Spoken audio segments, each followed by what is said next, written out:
त्या शेवटच्या दिवशी सकाळचे 7 वाजले होते. गावात थोडं थंडगार वारे वाहत होते. सूर्य अजून पूर्णपणे वर आला नव्हता, पण प्रकाश मात्र घराच्या अंगणात पसरत होता. त्या प्रकाशात बसलेली सुवर्णा हळूहळू अंगण झाडत होती. तिच्या हातात ताकद होती, पण मनात मात्र भारी बोच होती.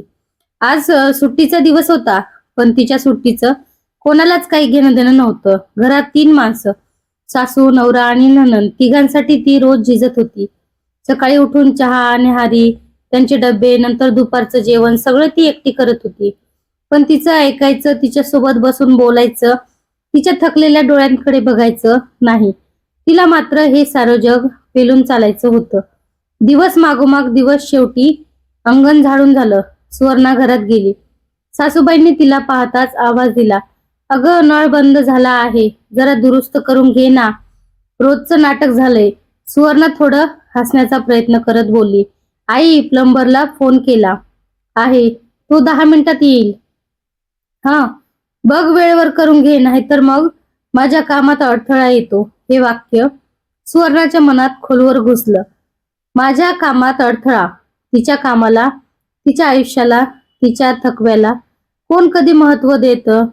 घरातला गोंधळ, बाहेरचं शांत जग, तिचा नवरा अमोल चांगला होता, पण घरातलं वातावरण जरा कडक.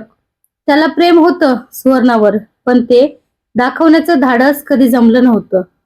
सर्वांच्या सावलीत राहणारा माणूस कधी स्वतःची सावली दाखवू शकत नाही. नणंद रिया कॉलेजला जायची. तिची प्रत्येक मागणी सुवर्णाकडेच. "ताई, माझा ड्रेस धुतला का? ताई, माझ्या केसांसाठी तेल नाही मिळालं. ताई, माझं टिफिन भरलं का?" सुवर्णा हसतच उत्तर द्यायची. घरच्यांच्या प्रेमासाठी स्वतःला मागे ठेवणारी ती मुलगीच होती. पण आजचा दिवस वेगळा होता. आज तिला एका पत्राची वाट पाहत होती. हे पत्र तिला तिच्या माहेराहून येणार होतं.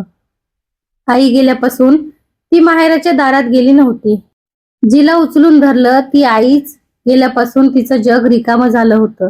तिच्या वडिलांनी तिला 2-4 वेळा बोलवलं होतं, पण ती गेली नाही. "मी नाही येऊ शकत बाबा, इथं माझी कामं आहेत," इतकंच सांगून थांबायची. बाबाचं पत्र येतच होतं, पण या पत्राबद्दल तिच्या मनात काहीतरी अस्वस्थता होती. तिला वाटत होतं आज काहीतरी वेगळं असेल. पत्र आलं आणि जीवन बदललं. दुपारी टपालवाला दरवाजाशी ओरडला, "सुवर्णाताई, तुमचं पत्र." तिच्या हातात पत्र आलं आणि अचानक तिचे हात कापू लागले. छाती धडधडू लागली.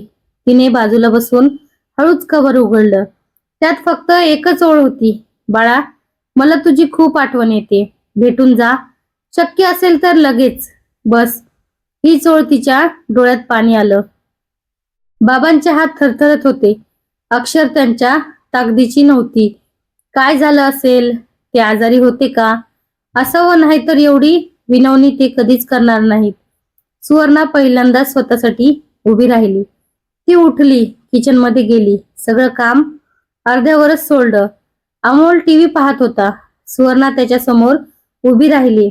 "अमोल, मी माहेरी जाणार आहे आजच." अमोलने स्क्रीनकडून नजरही वळवली नाही. "आत्ता? आज? सगळं काम काय करणार?" तो प्रश्न ऐकताच तिला शरीरभर थरथरून आलं. तिने पहिल्यांदा आवाज उंचावला, "माझे बाबा आजारी आहेत. त्यांनी पहिल्यांदाच मला बोलवलं आहे आणि मी आज जाणारच." अमोल चकित झाला. त्याने टीव्ही बंद केला. सुवर्णाच्या डोळ्यातले पाणी त्याला दिसलं. तो उठून जवळ आला. हात तिच्या खांद्यावर ठेवला. "ठीक आहे, जा. मी तुला सोडतो." सासूबाई आणि रिया आश्चर्याने पाहत होत्या. आज सुवर्णाच्या आवाजात एक वेगळी ताकद होती.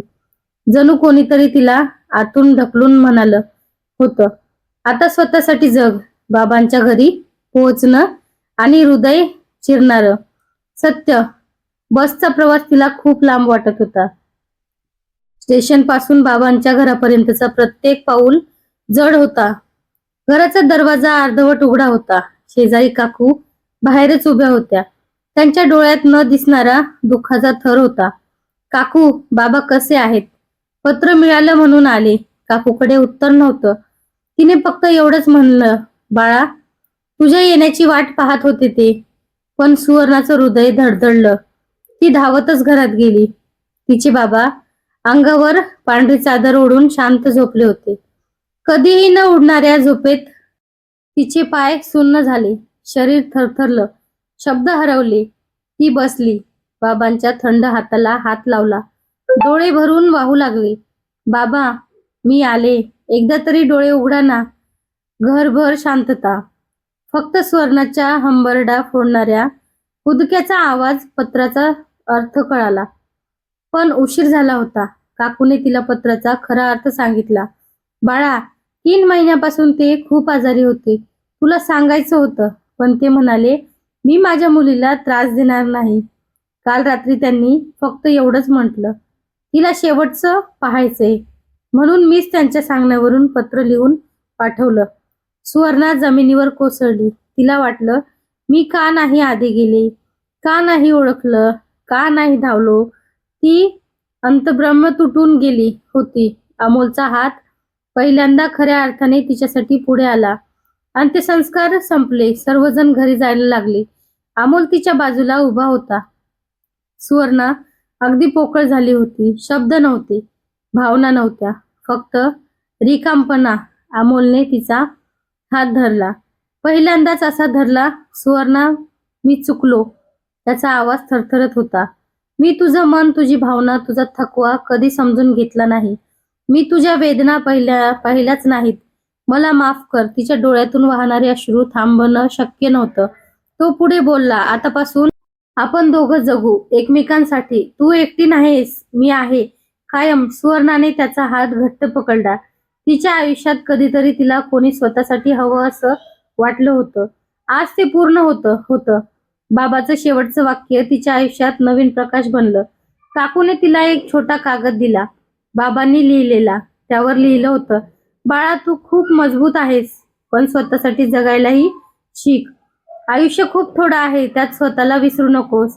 त्या शब्दांनी तिच्या मनातील दार उघडली. घरी परतनं पण बदललेली सुवर्णा. ती अमोलसोबत घरी परत आली. पहिल्याच दिवशी तिने स्वतःसाठी वेळ घेतला. स्वतःसाठी चहा केला. अंगणात बसून आकाशाकडे पाहिलं. सासूबाई शांत होत्या. रियानेही हळूच सांगितलं, ताई, काही मदत पाहिजे का? घरातील वातावरण पहिल्यांदाच मऊ झालं होतं. सुवर्णाला जाणवलं, कधी कधी आयुष्य आपल्याला हादरून टाकतं आणि त्या हादरण्यातूनच आपण नवी स्वप्न, नवी ताकद घेऊन उभं राहतो. ती आज मजबूत होती, पण आता एकटी नव्हती. बाबाचं वाक्य तिचं जीवन बनलं. स्वतःसाठी जग, बाकी सगळं आपोआप रुजतं. ती आता रोज जगत होती, तिच्यासाठी, तिने दिलेल्या प्रेमासाठी आणि ती हरवलेल्या माणसाच्या